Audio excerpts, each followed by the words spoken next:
বাংলাদেশ বেতার রাজশাহী।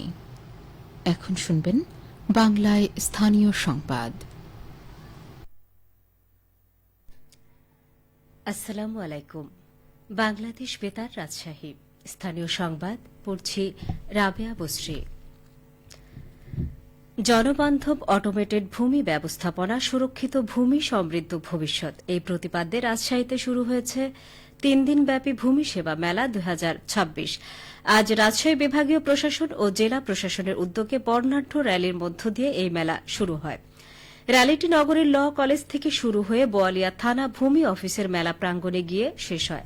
আজ সকালে প্রধানমন্ত্রী তারেক রহমান ভার্চুয়ালি যুক্ত হয়ে সারা দেশে একযোগে ভূমি সেবা মেলার উদ্বোধন করেন।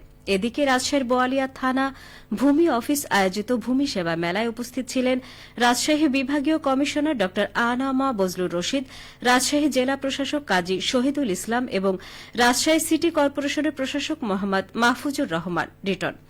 মেলায় ভূমি সংক্রান্ত বিভিন্ন সেবা, নামজারি, খতিয়ান, ভূমি উন্নয়ন কর, অনলাইন সেবা ও ডিজিটাল ভূমি ব্যবস্থাপনা বিষয়ে সাধারণ মানুষকে তথ্য ও সহায়তা প্রদান করা হচ্ছে। আয়োজকরা জানান, প্রযুক্তি নির্ভর ভূমি ব্যবস্থাপনার মাধ্যমে জনগণের দুর্ভোগ কমানো এবং স্বচ্ছতা নিশ্চিত করাই এ মেলার উদ্দেশ্য।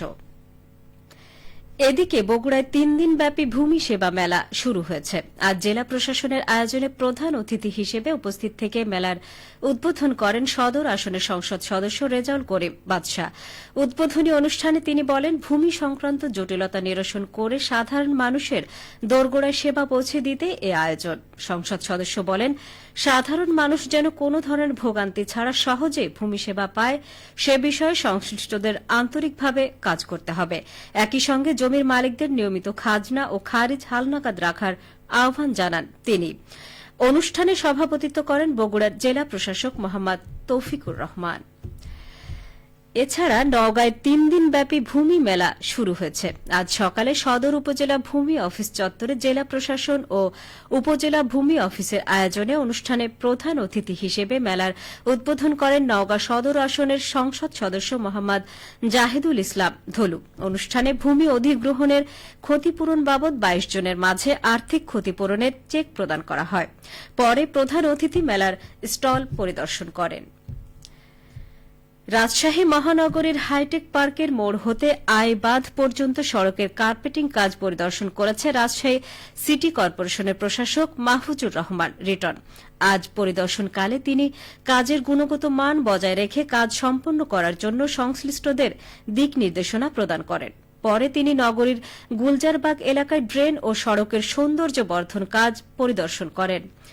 পরিদর্শনকালে রাজশাহী সিটি কর্পোরেশনের প্রধান নির্বাহী কর্মকর্তা রেজাউল করিম, তত্ত্বাবধায়ক প্রকৌশলী খায়রুল বাকের সহ অন্যান্যরা উপস্থিত ছিলেন।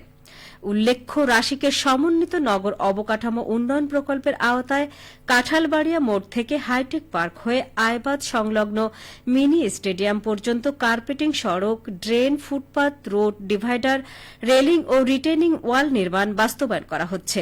এই কাজের অংশ হিসেবে সড়কের কার্পেটিং কাজ চলছে। বগুড়ার শাহজাহানপুর উপজেলার 3 নম্বর মাঝিরা ইউনিয়নে ভিজিডি কর্মসূচির আওতায় উপকারভোগীদের মাঝে চাল বিতরণ করা হয়েছে। আজ ইউনিয়ন পরিষদ প্রাঙ্গণে 2025-26 অর্থ বছরের আওতায় চাল বিতরণ করা হয়।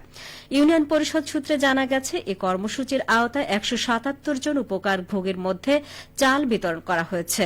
চাল বিতরণ কার্যক্রমে মাঝিরা ইউনিয়ন পরিষদের ভারপ্রাপ্ত চেয়ারম্যান মোহাম্মদ আলমগীর হোসেন, ইউপি প্রশাসনিক কর্মকর্তা মোহাম্মদ জাহাঙ্গীর আলম সহ অন্যান্যরা উপস্থিত ছিলেন।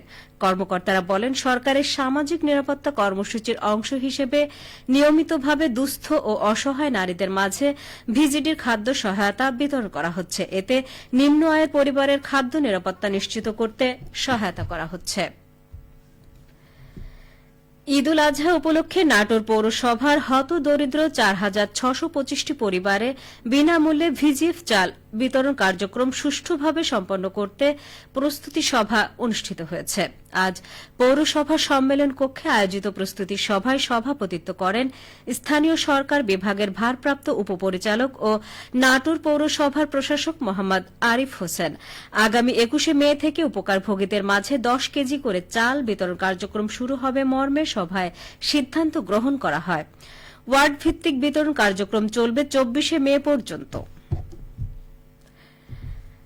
সবশেষে আবহাওয়া। আজ রাজশাহীতে সর্বোচ্চ তাপমাত্রা ছিল 34.5 ডিগ্রি এবং সর্বনিম্ন 25.2 ডিগ্রি সেলসিয়াস। বিকেল 3টায় বাতাসে আপেক্ষিক আর্দ্রতার পরিমাণ ছিল 69%। রাজশাহী ও পার্শ্ববর্তী এলাকায় আজ সূর্যাস্ত সন্ধে 6টা 43 মিনিটে। সংবাদ শেষ হল। আমাদের পরবর্তী স্থানীয় ইংরেজি সংবাদ সন্ধে 6টা 5 মিনিটে।